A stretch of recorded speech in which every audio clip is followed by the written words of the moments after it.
So this is another story from the front orchard here. So where this elderberry is, there used to be an apple tree. And then you can see one of the other apple trees that I've done the hugelkultur mulch with. She's lost most of her apples. They've been harvested already, but you can still see quite a few on there.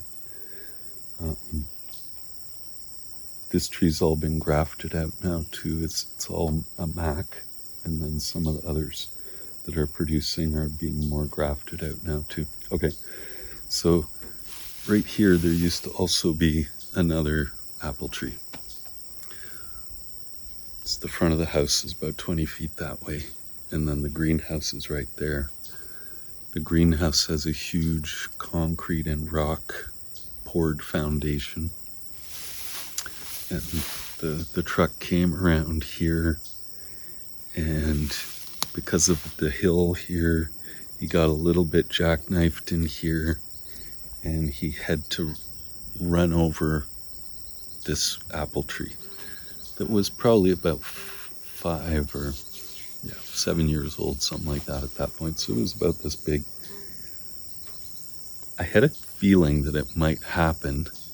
And so I had put a rock about the size of a head, about this big, basically right in front of it.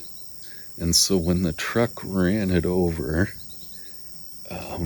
it didn't snap the base of it. But it cracked it and it damaged it, and the tree was still like this. And so I propped it back up, and then, built the soil back in on the one side so it would kind of stand. But kind of thought, okay, there's the groundwater thing, and then now this tree's been run over. I should probably just cut it down and plant an elderberry here. Again, this was maybe 15 years or so ago. But I didn't, because I'm like that with the trees. The last thing I want to do is cut them down. It's only a very last hope kind of thing to do when all else has failed. So I left it. And about 2 years later, it was recovering. And I was in my room. It was in the dead of winter. I was typing. I have a south-facing window looking out here. And I'd gone, I don't know, to get something to drink or something like that, fix the fire. And I came back and I sat down and I looked out. And right on this little tree was a gray owl about this big, about 3 feet tall. Like, it was absolutely huge. And we looked at each other for a while, and I was like, oh, that's why I left that tree there. So it all kind of came clear that somehow this tree was quite important. And then anyways, we called a friend who was a birder, and he was here in about 2 seconds flat. And then on snowshoes, we kind of followed the gray owl back into the wetland there. That was the end of that. About maybe 3 or 4 years after that, I started teaching about the sacred golden apple and the sacred apple tree and its origins, the divine origins of the apple, and how it's found its way into our kind of foundational story, the expulsion from the garden, and start to teach all these things around the apple tree. And then that spring, the tree bloomed, and it produced these incredible golden apples. They can be eaten right from the end of summer till well into the new year, like February, and just kept in a bowl. You don't have to store them. They don't go bad. They're the most miraculous apple I ever have come across in my time. So tasty, so good keeping, so hearty.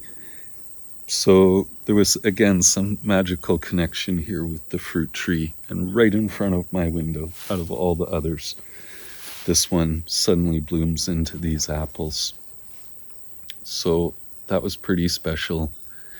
In the few years that passed after that, I took a lot of the suckers of that tree and grafted them into other trees. And probably because in some ways I knew that the apple tree was not long for this world, It carried this incredible old gene of these old apples, but the tree itself had been irreparably damaged by the cement truck. Even though it kept growing, it was slightly rotty at the bottom, because I guess that bend and break in the bark and subsequent infections and maybe overgrowth and whatever. But in time, that tree did die, and I put this elder here, which is doing fantastic.